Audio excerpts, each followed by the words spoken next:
안녕하세요.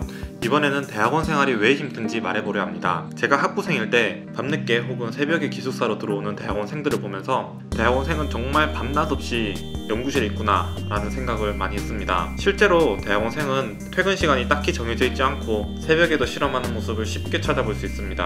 대학원생의 업무는 수업, 조교, 과제 보고서, 실험, 미팅 등 많은 편이긴 하지만 연구실에 오래 있는 이유가 많은 업무량에만 있는 것은 아닙니다. 사실 모두 자신이 하고 있는 일의 업무량이 가장 많다고 느낄 때니까요. 저는 밤낮이 없는 대학원 생활은 많은 업무량 때문이기도 하지만 그것보다는 실험의 특성 때문이라고 생각합니다. 중력파 관측을 예로 들어 보겠습니다. 저는 중력파 관측을 했다는 과학적 사실보다도 그 연구를 진행한 연구원들이 너무 존경스러웠습니다. 중력파가 지구를 지날 때 걸리는 시간은 0.1초 남짓인데 그 찰나의 순간을 관측하기 위해서 자그마치 2002년부터 첫 중력파가 관측된 2016년 2월까지 끊임없이 실험실을 업그레이드하고 유지보수하는 일에 매진하였습니다.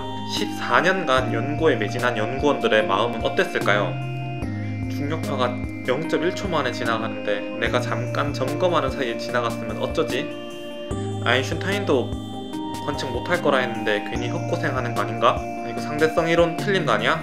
5만 가지 생각을 다 하지 않았을까요?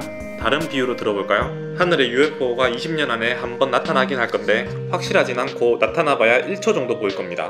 근데 카메라 성능이 안 좋으면 안 찍힐 수도 있습니다. 그 찰나의 시간을 찍기만 한다면 노벨상을 받을 수 있을 것입니다. 여러분들은 이것에 도전하시겠습니까? 대학원에서 하는 실험은 중력파를 관측하는 것의 축소판이라 생각됩니다. 제가 생각하는 대학원 생활이 힘든 이유를 정리해 보겠습니다. 먼저 아무도 안 한 분야를 연구하는 것이기 때문에 정답이 없습니다. 실험을 할 때 저를 가장 힘들게 했던 점은 답안을 맞춰볼 답지가 없다는 것이었습니다. 일주일간 열심히 실험해서 A라는 결과가 나왔는데 다음 주에 실험을 한 번 더 했더니 B라는 결과가 나왔습니다. 분명히 똑같은 실험을 했는데 말입니다. 그러면 이때부터 수많은 논문을 읽고 왜 이런 실험 결과가 나왔는지 분석을 한 후에 다시 실험을 해야 합니다. 물론 다른 논문들도 정답을 제공하지 않습니다. 심지어 A, B 두 가지 결과를 두고 논쟁하는 경우도 굉장히 많습니다. 두 번째, 내 손을 믿을 수가 없습니다. 실험을 하다 보면 A라는 결과가 나와야 할 것 같은데 막상 해보면 B라는 결과가 나옵니다. 이때부터 고민이 시작됩니다. 과학적 진실로서 B가 맞는 것인지 내가 실험을 못해서 B라는 결과가 나온 것인지 제 이름을 걸고 논문에 B이다 라고 실험 결과를 냈는데 추후에 실험 오류였다 라고 밝혀지는 끔찍한 일도 발생할 수 있습니다. 실제로 추후 검증을 통해 실험을 잘못한 것으로 밝혀지는 일도 종종 있습니다. 본인의 이름을 건다는 부담감으로 끊임없이 재현 실험을 통해 검증을 해야 합니다. 마지막으로 실험에 소요되는 절대적인 시간이 깁니다.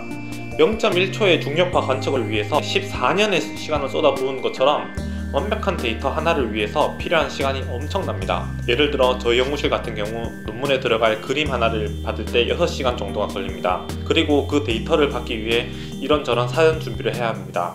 기기를 예열시킨다던가 샘플을 준비한다던가 저 같은 경우는 대략 한나절이 걸립니다. 그럼 실험 준비를 다 한 후에 데이터를 받는 6시간 동안 자유로울까요? 그렇지 않습니다. 데이터를 잘 받고 있는지 지속적으로 지켜봐야 하고 랩노트에 기록을 하며 다음 데이터 세트는 어디를 받는 것이 좋을지 계속 고민해야 합니다. 엉뚱한 데이터를 받았다가는 몽땅 다 버려야 할 수도 있으니까요. 수많은 삽질과 헛짓이 있었기에 논문에 넣을 데이터 세트 한 세트가 완성이 됩니다. 그래서 논문 한 편에 들어갈 데이터를 완성하기 위해서는 수년의 시간이 걸리게 됩니다. 저는 대학원 입학 초기에 위와 같은 이유들로 굉장한 스트레스에 시달렸습니다. 하지만 지식과 실험 스킬의 경력이 쌓인 고연차가 되었을 때는 자신의 스킬에 대한 자신감이 어느 정도 생기고 지식도 많이 쌓여서 실험할 때 시간 관리를 효율적으로 할 수 있게 되었습니다. 그리고 이때 주어지는 것이 박사학위라고 생각합니다. 고생 끝에 낙이 온다고 했듯이 이러한 고생 끝에 받은 박사학위는 정말 달콤한 보상이라 생각합니다. 대학원에 진학하지 않으신 분들은 참고하시길 바라고 아직 대학원생이신 분들은 끝까지 힘내셔서 원하는 결과 얻고 학위 받으시기 바랍니다. 대학원 진로를 결정할 때 도움이 되었으면 좋겠습니다. 혹시 대학원 생활이나 진로에 관한 고민이 있다면 댓글로 남겨주세요. 감사합니다.